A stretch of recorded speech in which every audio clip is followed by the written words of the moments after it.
Hi, my name is Jackie Miller. I am a high conflict divorce coaching consultant and host of this podcast, Out of Crazy Town, your guide to divorcing a narcissist. Today, I had the pleasure of hosting career coach Daisy Swan on my show.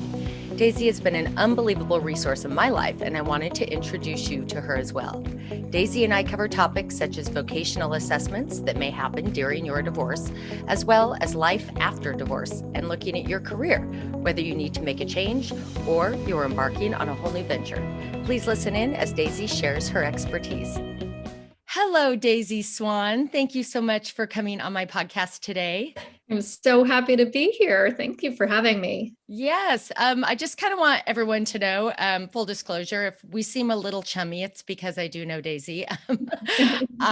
She gets a lot of credit for the reason I'm sitting here today. And I think she's so awesome. I wanted to introduce her to my whole audience as well, because I think she's fantastic and you help so many people. So I wanted to tell everyone a little bit about you first. You are a certified coach with over 20,000 hours of coaching to help professionals live the authentic lives they desire. Her passion is helping people find and hone their career paths and life purpose with balance and clarity.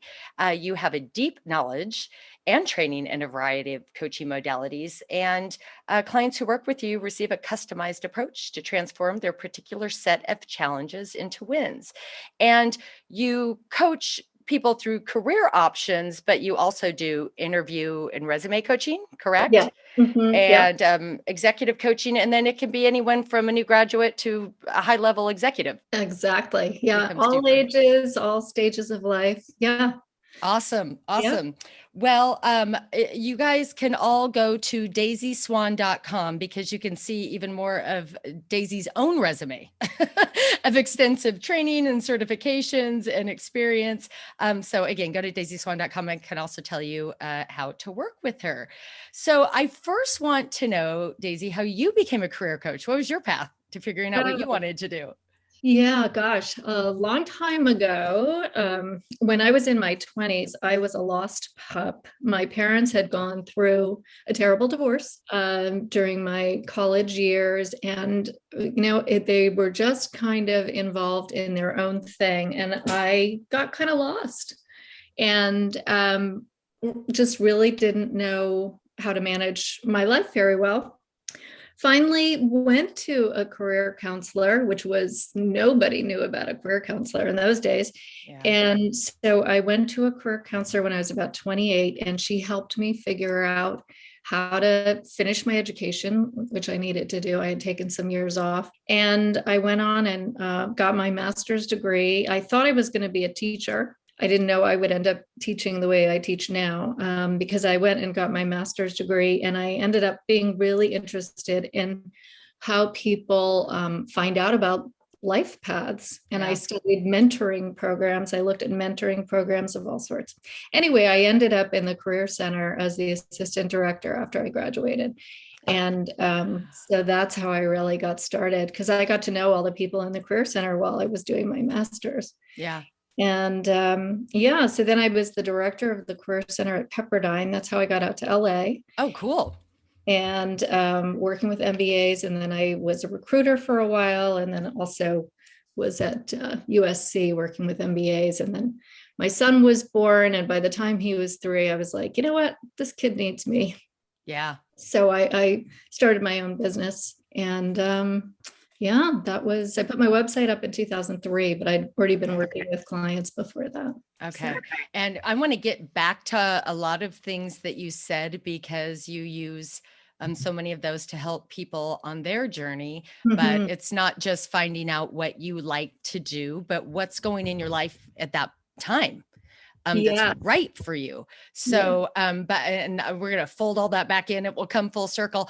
Okay. I want to take a little detour for a second, because this podcast is about high conflict divorce. Yes. And then I want to come back to the career paths and what you do from a coaching perspective.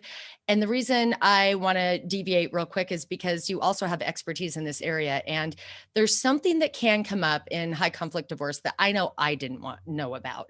And so my purpose, just not only to educate people people, but, if you have this sort of situation coming up, give you a little more insight.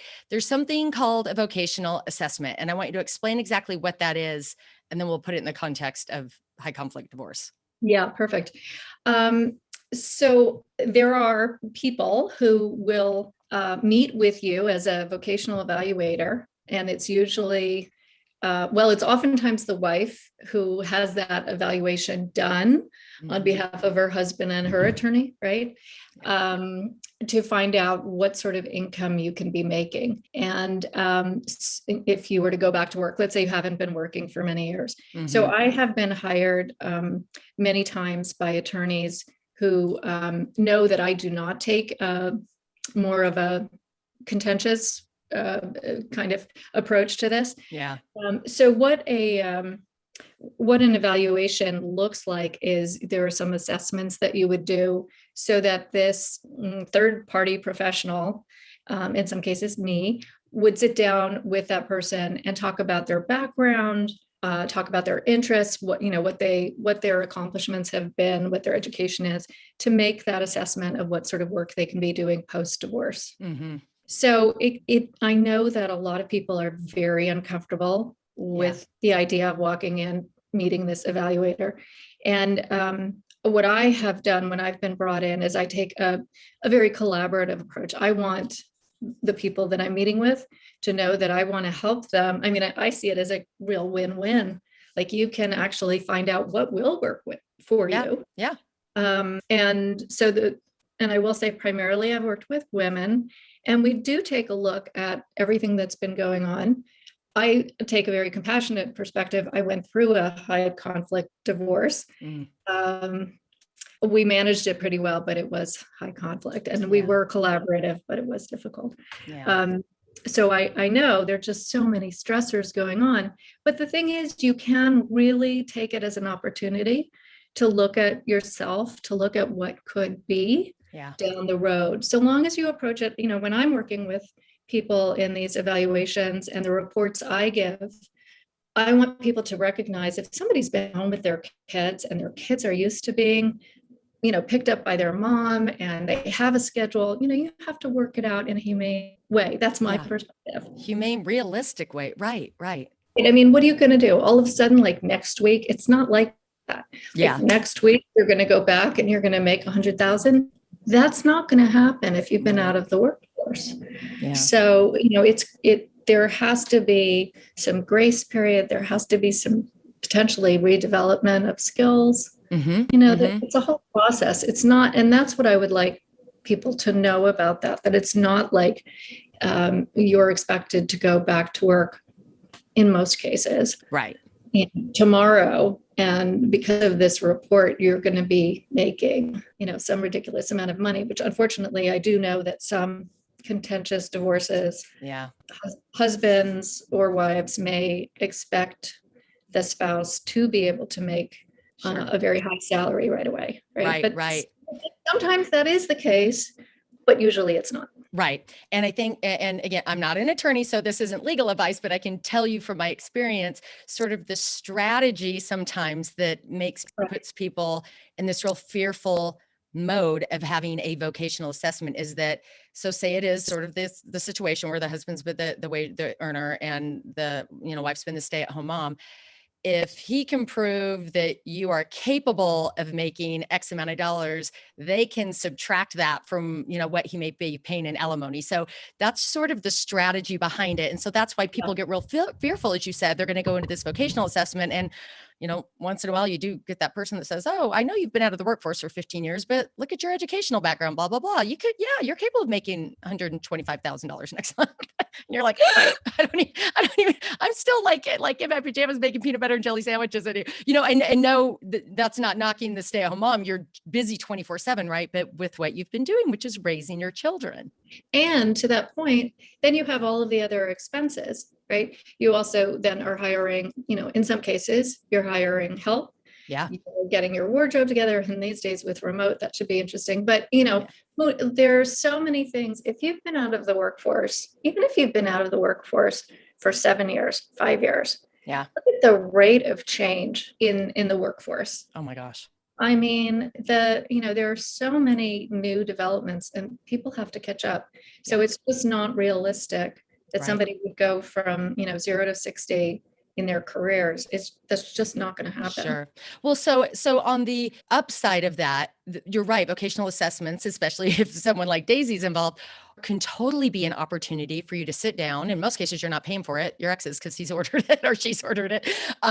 But it is an opportunity to sit down and start to flesh out, what it is you want to do now, that you're Yeah. apart from your spouse. Now, say that doesn't turn out so well, or that you didn't hear what you wanted to hear, then that is why, like I, for instance, took matters in my own hands, found you, Daisy, because the reality was I did need to find something work. I wanted it to fit my lifestyle and I wanted to really like it. And so, having someone like you coach me was huge. Yeah. Well, and it was so cool to watch you totally take the bull by the horns and make it all happen. So And I just did a podcast with a survivor, somebody who'd been through a really tough marriage and divorce. And the message we were trying to send people is, depending on what was going on in your marriage, you could have really been in this fearful fight or flight mode for a long time. And you just can't fathom that you're going to be back at any kind of work full time. You just don't have the mental space. You can't no, imagine it. it's overwhelming. I know when I went through, what we went through, and my son was 5, and I was working part-time from the time he was 12 weeks old, which was not what I wanted to do, but in my case, it did turn out to be a good thing. But I was a wreck. I was totally a wreck. And then all of the work you have to do, getting all of your materials together, we know Yeah. it's a very stressful time, and just trying to pull your life together. Right. And I will say, once I started to feel better, and I had gotten some coaching and some therapy going through all of that. And when I started to feel better, it was like, oh, look what I can do, Yes. and that's when I got more involved in my coaching and got some training, and Right. just came alive, created a new home, and like the upside to the Yeah. other side was just so amazing. You're absolutely right. Came alive is the best term for it, because I bet you felt this way. I wish I could show Jackie that was in the middle of that horrific, experience, the Jackie that's happening now. I might not have believed it. I honestly may Yeah, not have believed it. yeah, yeah, yeah. Well, it's the same as whenever you're burned out, and I work with a lot of people who are pretty burnt out, from their work, from their marriage, from whatever, especially, certainly these days. Yeah. And when you're burned out, there's no space. There's just no space for creativity, for ideas. Yeah. And when there's a little more room, when you're able, I mean, you remember this from just having a baby, right? You're Yeah. just drained. And I remember I couldn't stay up past 10 o'clock. But Yeah. then when you acclimatize, right, you Yeah. bounce back and it's like, oh, I'm up and it's 11:30. Woo! Party. But it takes a process of what I call resuscitation. You have to breathe life, back into yourself. I like that. And then once there's a little more space and you start to feel better, then you can see, oh, yeah, I could do, I could do that. Absolutely. Interest Okay. come back. So someone comes to work with you, or, someone like you, a career coach. So how does that start? What do you usually like to do? Yeah. So I work with clients, as you know, in a package. And so we work over a 3-month period of time, generally speaking. And so I like people to do some pre-work before we get started. So Mhm. there is some assessments that are helpful for my clients and for me, for them to do. And answering a lot of questions. I have a questionnaire that I created that helps them start to think about what's important and what are some of their images of what they want, some of the things they get stuck on. And then, the Myers-Briggs type indicator, I like that one, and also the Strengths Finder. And so those 3 assessments give us some good information to start working with. And then we start to dig into all of the things that they've done in their life and Sure. and Well, find new opportunities. I don't know if you remember this story, but it stuck with me forever. We had done my strengths finder, whatever, and some of it was really revealing to me, and solidified some things I thought, but some things I wasn't sure of. And I remember I was brainstorming, and I said to you one day, I was thinking, what if I did this and did this career? And you stopped for a second. I remember you looked down, you read, and you said, when you did your strengths finder, and that was the one you said you really felt represented you really well, right? And I said, yeah, and you said you hate that. Or it was something to that effect. And I go, yeah, you're right, I do. And I thought, why am I considering this? I was just trying so hard, you know what I mean, to find something, but thank you. Because no, don't let me go down that path. I don't like doing that. Yeah, no, I do like people to think about their skills, and we work through that, really looking at skills and gifts. And, it turns out that a lot of people have a lot of really great skills. Yeah. And just because you have them doesn't mean you have to do them. Yeah, that is so profound. I mean, one, you may not even realize the kind of skills you have just because you haven't been in this traditional workforce. Right. So that's one side of it. Or the other, yeah, I'm capable of doing that, but I don't like doing that. And so anyway. That's one of my favorite things to recognize, because having my own business, people who have their own businesses, right? You'll come up with all sorts of things you could do. And it's really important to go, oh yeah, I could do that, but I don't think I want to do that. So it's important to know that you can really take a look at, what works for you, to make a life that actually does work for you. Yeah. What do you see as people's biggest roadblocks sort of when they're in this process? Well, first, it's all the stories that are stuck in your head, right? Like all of the negative voices. I mean, that's what we all, newsflash, everybody has this. Everybody gets stuck by this. So the negative feedback you give yourself, I can't do that. I can't do that. And I really help my clients start to recognize that, because it's so insidious. It can be so alive in you and not even, know it. Yeah.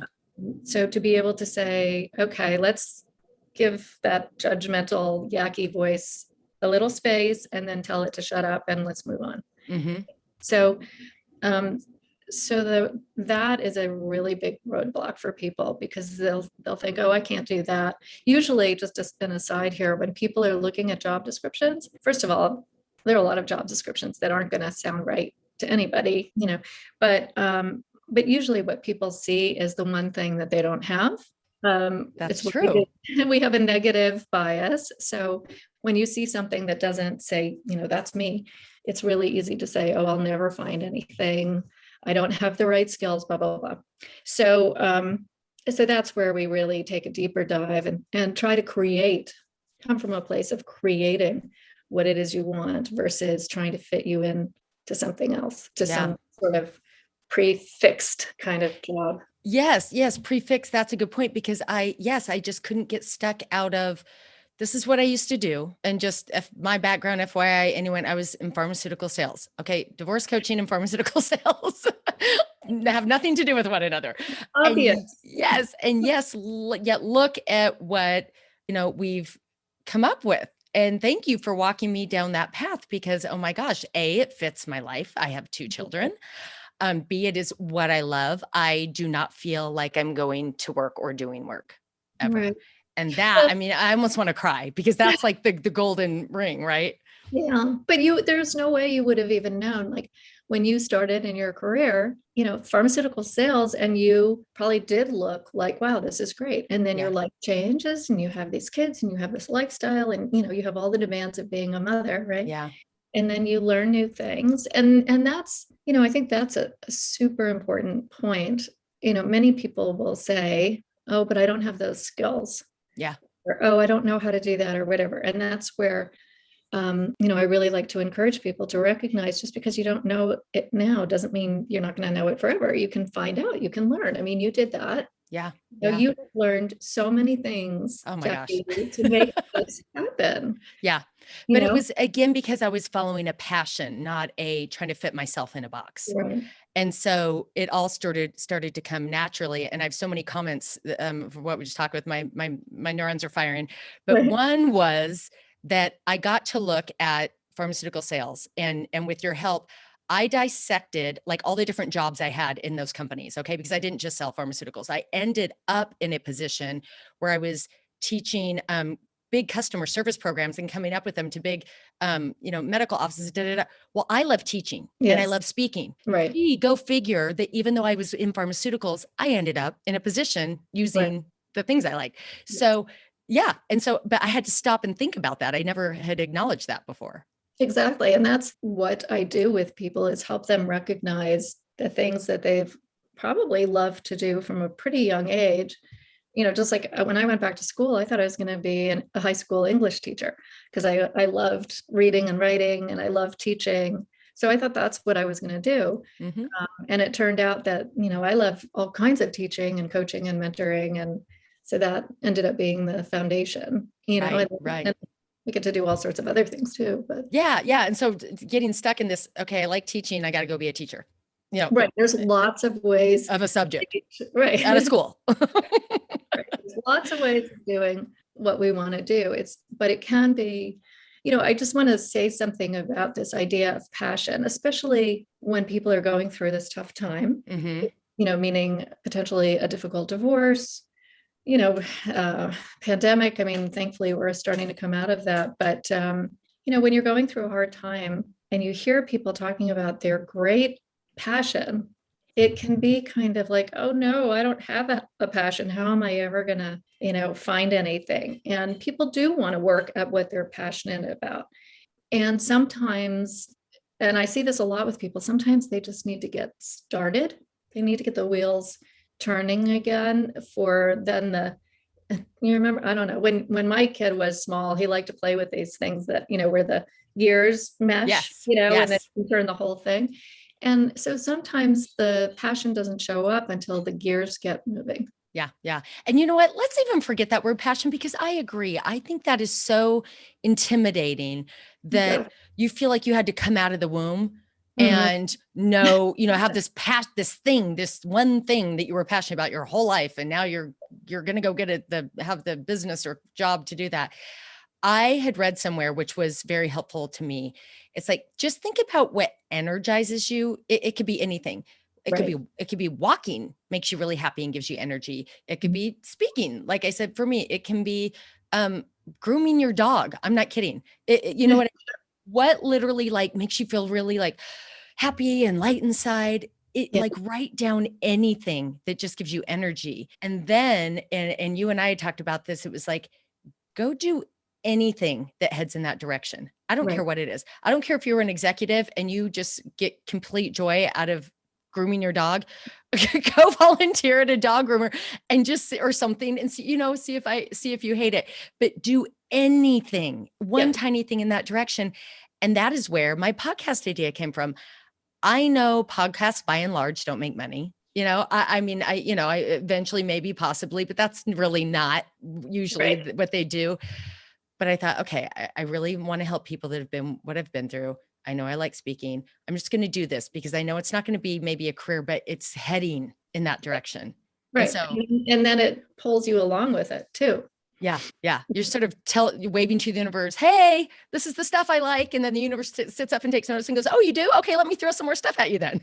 Yeah. And that is key to that resuscitation thing I was talking about. It's doing things that make us feel good.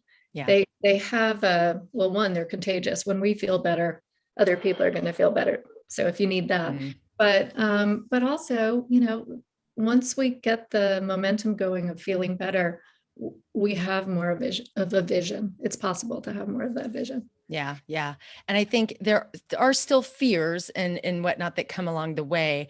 And I know one big thing that happened with me and a lot of people, you talked a little bit about imposter syndrome. Mm. Talked about this before, but I feel like when people are headed off on a new path, this is a topic that's been coming up a lot. Yeah, for sure. Comes out everywhere with everyone. So again, just know it may not look like it, but everybody's got it. Yeah. And what is it? Tell people exactly what it is. Yeah, it's that feeling like when you're talking to somebody and you just think, wow, they know so much and I know nothing. What am I doing here?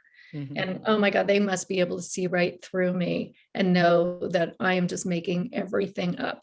Yeah. Right. And this confidence that I'm trying to, show and look like, it's, I know nothing. It's Yeah. that kind of, so you literally feel like you're an imposter. Terrifying. Terrifying. Any moment now, they're going to figure it all out. Yeah.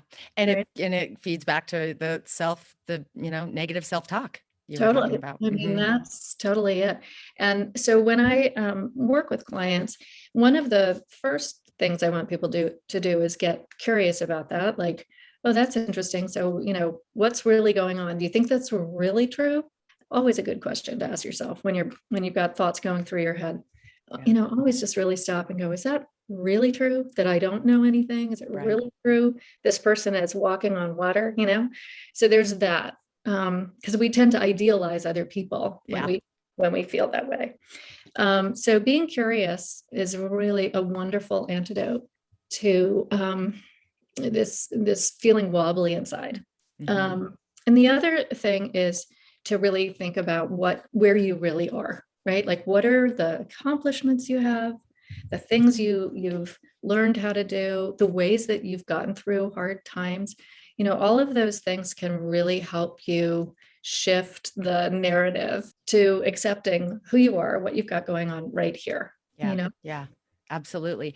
And I think another thing sometimes that can come along with the imposter syndrome is I need one more certification. I need one more degree. I need one more, right? Before I'm good enough to go do this. Do you see people get stuck in that cycle? Yeah, well, I'm one of those people. I love to, I love to get another. I mean, I wish I had my PhD already, but I just love learning. Yeah. Yeah. And so for many of us, it's going to be like that because we're going to find, oh, there's something else I could learn. Sure. But yeah, it's not necessary. We don't always have to have one more thing. Women in particular tend to be that way. Men have, for whatever reasons, we know that men shoot from a much more confident place. They just do. Yeah. Socialization, has given them that gift. And so we women need to be able to ask ourselves, again, is it really true? Do I really need to do that? Do I want to? That's one thing. Do I need to? Right. Do I need to? Is it truly helpful? Yeah. To get me. And it's like, so you just kind of, you have to start somewhere. Sometimes it's a big step and it's scary, but you just kind of have to start. Yeah. And I know that the other thing women tend to do is undervalue themselves or what they're worth. So say you're starting a new business and you're trying to decide what to charge or whatnot. And we tend to we're helpful and caring, and we just kind of end up giving our services away. Right. Yeah, I mean, that's an interesting process. What I found is if you overreach, like if you're setting your rates or something, if you overreach and you don't feel comfortable, it won't work. It just won't. And that means there's a sweet spot in there. Yeah. When I first started coaching, I set myself at a rate that was way low, but I didn't care. I was like, I just need to see that I can do this. And, I did have alimony at the time, and it helped me to gain my confidence, to get my son situated, to create my household, and then as each year I grew and grew, and then I was so busy and, then I felt like, okay, yeah, now I'm okay with this rate. Yeah. Now I can jump off that cliff and say, okay, this is what I'm worth. Right. And have confidence when you say it, like just rolls off your tongue. Cause yeah, you are worth it. Right. But that can be, and I think that's, an interesting thing in terms of negotiation and of all sorts of things. We women need to learn how to be stronger. Yeah. Be willing to go that little extra bit and feel that, little catch in your throat about, well, I'd like to discuss, another, here's the salary I'm really thinking about, being able to say something like that. It takes some preparation. Yeah, absolutely. I coached a lot of women through that, and and that's okay. Learning that skill, it does take some doing. Absolutely. Well, and I always say too, like even these divorces are so hard and take so much out of you, but they also just test your resiliency, and they end up showing you how much strength you have and what you're Oh, capable of. And really, it ends up being a positive in the long run. I know it probably doesn't seem like it, folks, but it yeah. really does, because after you've, been through what you've been through, you know what, you can do it. Absolutely. Oh gosh. Yeah. Being able to live through and get through the things I've gotten through, any Yeah. number of things, have Yeah. really shown me.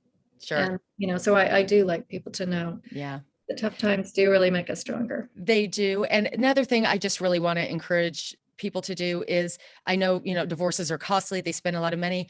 Don't skimp on spending money on yourself to find things out, like with a career coach. That is money well spent. It is. You're investing in yourself. You're investing in your happiness and your future. It's a difference between you just trying to go out and get a job and maybe doing something that actually fulfills you. Yeah, yeah, absolutely. And there, I'm glad that you brought that up. I mean, also, I just get so upset if I'm working with somebody who's been through a divorce and was not well represented. Yeah. I mean, you and I are a good testament to having great representation, Hmm. and having somebody who really stood up to someone, right? And, being strategic. And I mean, there were lots of things that I gave up because I was like, this is important to me. If this is important to you, okay, whatever. Yeah. I'm going to be fine. But having somebody who's really a great strategist, and being able to really look at what you need and how it needs to go. Yeah. There's nothing worse than talking to somebody and finding out they did not get good representation. Yeah, I know it is. It's heartbreaking. Another thing that I see too, I've had a few women come to me and just ask about starting my career, and they've gotten alimony and they've waited, and now there's like a year of alimony left. What do you Yeah. think I should do? And I'm like, oh, I don't mean to panic anyone out there, Yeah. but I'm just saying, if you know that you have a finite amount of time with some financial help, to your point, what you said, you felt a little more freedom because you did have some Yes. monetary support coming in from the alimony. So you had a little bit more freedom to get, and knowing you had the time to get up to speed. Oh my gosh, absolutely. Years ago, when I was pretty new and having my own business, I had a woman come to me, and it was exactly that situation. She had had years of child support and alimony, and she was in her last year. And she wanted to completely revamp what she was doing. And the things that she was most interested in doing were going to take some education Mm. and some time. And she wanted to make, she was like, I have to make, 85,000 or more, immediately. Mm-hmm. Right, And right. it put me in a tough position. Yeah. But working with somebody who is that then stressed, Yes. and that kind of pressure, it makes it harder, really.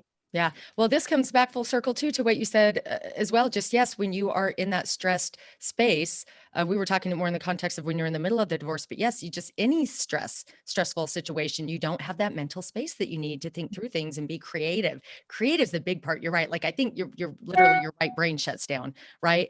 Yeah, The creative side. To be in fight or flight, you need that. You need the ideas to come and exactly. And the intuition. I mean, intuition, we're graced by it when we have more of a relaxed mind. It's just the way we're wired. yeah. And your intuition can feed you so much good, Ugh, good juice, right? About what to do with yourself, how to get things done, how yeah. to live your life. Yeah. Absolutely.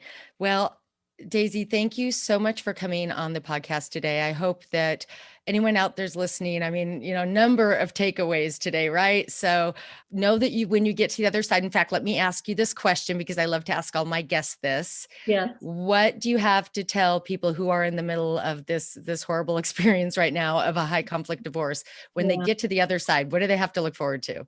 Gosh, so many things that feeling that you've gotten through something and now and you do. I mean, yes, it's a double-edged sword. It's your life to create. It's a Mhm. lot of responsibility, and it's also a lot of freedom. We can create wonderful lives for ourselves and for our kids. Yeah. And that's what I've seen in my life. I'm so grateful to be where I am, Yeah. and see how well my son has done, even with all the difficulty we had. So there's a lot of good Yeah. stories on the other side. Yeah, he got to watch you do it and saw his mother just be a really strong woman and strong individual. And that's a gift to him. That's a gift you really do. Like if you can't do it for yourselves, or you're struggling right now to make your own decision, know that you can do it for your kids, and it's a big deal.